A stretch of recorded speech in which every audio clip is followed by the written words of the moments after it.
The voicemail came in at 8:13 a.m. Monday, before your second coffee, before the office noise settled into routine. It was your largest client, and the message was short enough to feel surgical. They were terminating effective immediately, moving to a national vendor, and appreciated the partnership over the years. That account represented 34% of your monthly revenue and a much bigger share of your confidence. You listened twice, then forwarded the recording to your controller with one line, "War room in 10." By 8:30, 5 people were in the conference room with laptops open and faces already doing the math. Payroll was Friday.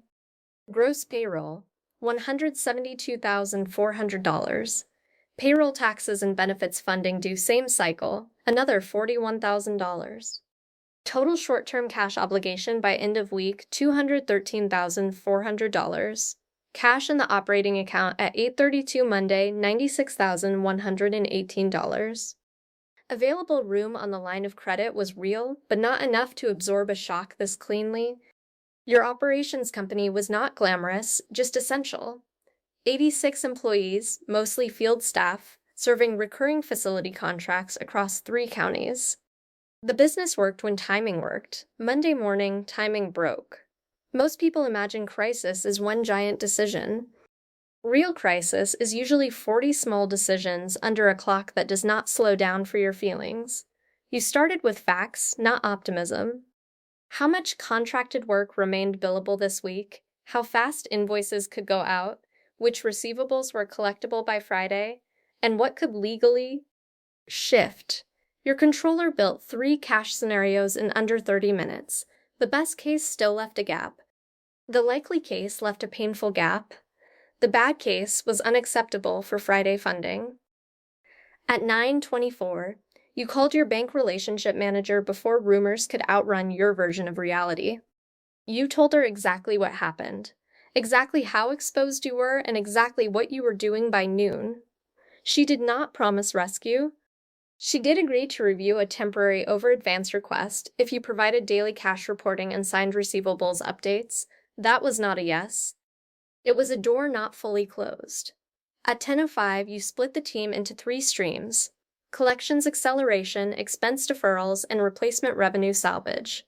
Collections acceleration went first because survival starts with cash, not forecasts, under this timeline. Your receivables lead pulled every open invoice by age, size, and payment behavior, then ranked accounts by probability of same-week payment. You personally called the top 12 customers, no scripts, no fake confidence, and no time for theater. You asked for early payment against current invoices, offered a small prompt pay discount where needed, and explained why timing mattered now. 2 said no immediately. 1 asked for revised paperwork. 3 said they could release partial payments if documentation arrived by noon. 1 said yes before you finished the sentence. Expense deferrals ran in parallel. Your landlord agreed to split this month's rent into 2 tranches after you sent a written repayment schedule with dates and amounts. Your fuel vendor extended terms 7 days if autopay stayed active and account status remained current.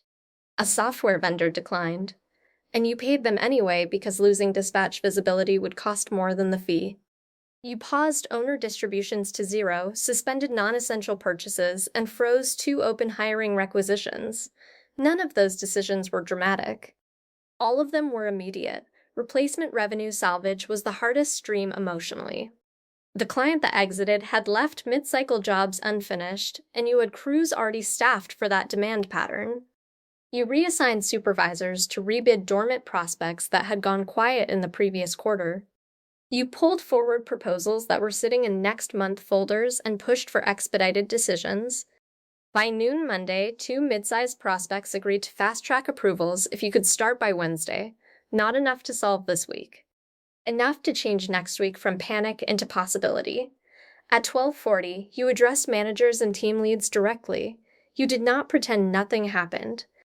You said the largest client exited, payroll remained priority 1, and leadership was already executing a day-by-day cash plan. Questions were blunt. Are checks safe Friday? Should we expect layoffs? Do we still have enough work for all crews? You answered only what you knew. Payroll was the top commitment. Layoff decisions were not being made by rumor. Work assignments were being rebalanced by evening. That honesty cost comfort in the room, but it bought trust. Monday closed with progress, not victory. 2 early payments landed. One major customer promised release Tuesday morning pending revised billing backup.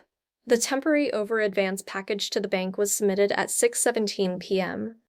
with supporting receivables files. You went home after 9 o'clock and opened your laptop again at the kitchen table. Tuesday started with a miss. A promised payment did not arrive by 10 o'clock. The AP manager was out sick, and authorization sat in someone else's inbox. This is how cash crises actually feel: death by administrative delay when hours matter. You escalated respectfully, supplied every required backup in one consolidated file, and stayed on the line until release confirmation. Funds hit at 1:36 p.m. not because of luck, because follow-up was relentless and precise. By Tuesday afternoon, the bank approved a limited temporary over-advance with strict conditions and daily reporting at 4 p.m. It gave you breathing room, not freedom.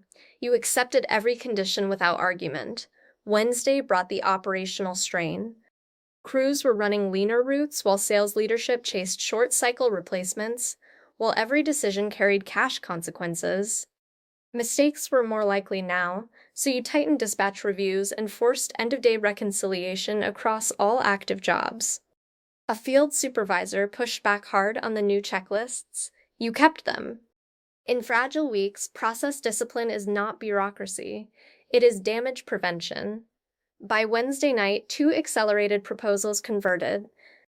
One required startup materials you could barely afford this week. You approved the spend because near-term gross margin and utilization justified the risk. Thursday morning felt like decision fatigue with fluorescent lighting. You had numbers, but every number had uncertainty attached to it. Collections looked stronger. Replacement work was real but not yet fully invoiced. Payroll file was ready, waiting for final funding certainty. At 11:12 a.m., another large customer wired early after your account manager and controller cleaned up a long-standing billing dispute in 48 hours. That wire changed the week, gap narrowed to manageable. You still needed the over-advance, but now you needed less of it, and less is a different risk profile.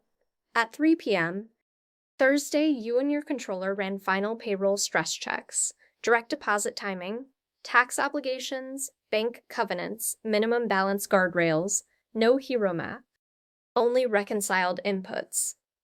Friday arrived with quiet that felt almost suspicious. By 7:20 a.m., funding transfers were staged. At 8:06 a.m., payroll was submitted. At 9:03 a.m., first direct deposit confirmations started appearing across employee phones. You watched the confirmation log like a person waiting for weather warnings to clear. By 10:15 a.m., payroll was fully transmitted and settled. No bounce, no delay, no one in the field missed a check by the end of the morning.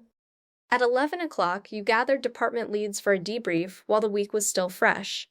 What saved you was not one master stroke. It was speed of truth, cash visibility, collections discipline, and leadership communication that did not hide behind performative certainty. What nearly broke you was concentration risk you tolerated because the relationship had felt stable for too long. Stability without diversification is borrowed time. You documented 5 permanent changes before lunch.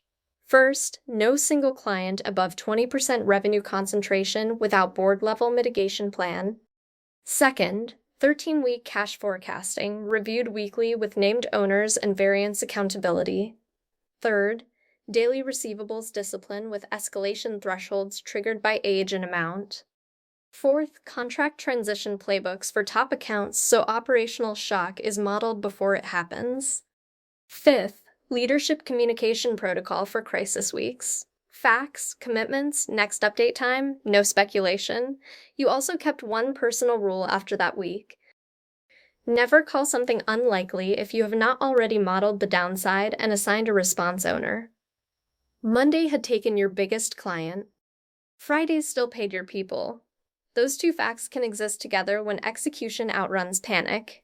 At dinner that weekend, someone said, "You got lucky."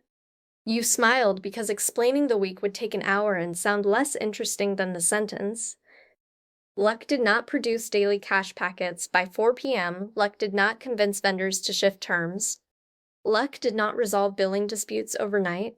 Luck did not keep 86 people focused while uncertainty sat in every room. You lost your biggest client on Monday and still made payroll Friday. Not because the week was kind. Because leadership treated time like cash, treated truth like infrastructure, and made 100 unglamorous decisions before the clock ran out. That is the part no headline includes, but it is the only part that scales.